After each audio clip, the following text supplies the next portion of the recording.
As the conflict in the Middle East continues, a glimmer of hope emerges from the rubble.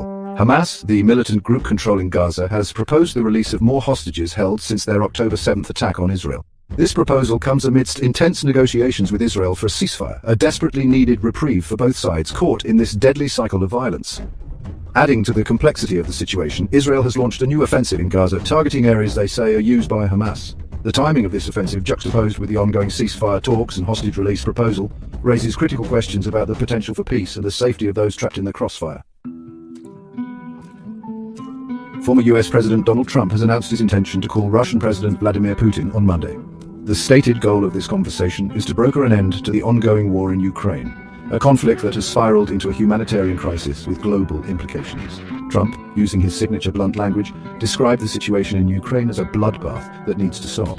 This announcement has sparked both hope and skepticism, given Trump's complex history with Putin and his often unconventional approach to foreign policy. The world will be watching closely to see if this call can achieve what countless diplomatic efforts have so far failed to do: bring a peaceful resolution to the devastating war in Ukraine. A shocking incident has left the community of Palm Springs, California reeling. A powerful explosion ripped through a car parked near a fertility clinic on Saturday morning, killing one person and causing significant damage to the clinic building.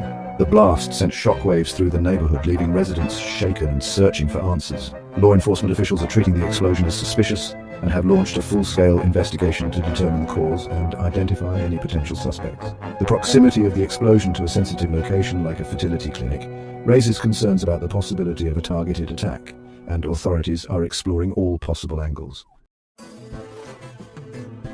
Tragedy has struck the American Midwest as a series of powerful tornadoes ripped through parts of 2 states, leaving a trail of devastation in their wake. At least 25 people have been confirmed dead and dozens more are injured, with the numbers expected to rise as rescue crews search through the rubble of shattered homes and businesses.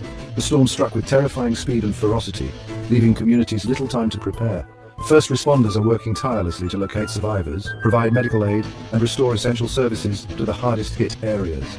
The scale of the destruction is immense, and the road to recovery will be long and arduous for those impacted by this natural disaster. In the world of international finance, a potential mega-merger has hit a snag. German Chancellor Friedrich Merz has cast doubt on the likelihood of Italy's UniCredit launching a full takeover bid for its German rival Commerzbank. This statement throws cold water on months of speculation about a potential deal that would have created a European banking giant. Merz's comments suggest that the German government, which holds a significant stake in Commerzbank, has reservations about the proposed merger. The reasons for their hesitation remain unclear, but the Chancellor's statement signals a potential roadblock to UniCredit's ambitions and raises questions about the future of both banks.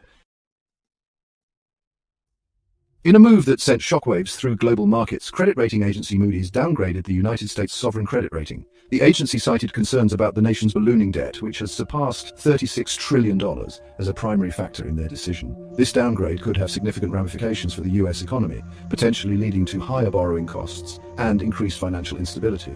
The timing of the downgrade is particularly noteworthy as it comes amidst efforts by the Biden administration to pass ambitious spending plans. Critics of the administration's fiscal policies argue that the downgrade is a clear sign that the government needs to rein in spending and address the national debt. The investigation into the fatal shooting of a 51-year-old man in a Mississauga parking lot has taken a chilling turn. Peel Regional Police have identified the victim and revealed that their investigation points to a targeted attack. Adding another layer of tragedy to this case, the victim's children have come forward to say their father had been receiving repeated threats before his death. The details of these threats and the individuals or motives behind them remain unclear. But this new information has pushed investigators to delve deeper into the victim's background and any potential enemies he may have had. As the police work tirelessly to piece together the events leading up to the shooting, the victim's family and community are left grappling with the loss and seeking justice for this senseless act of violence.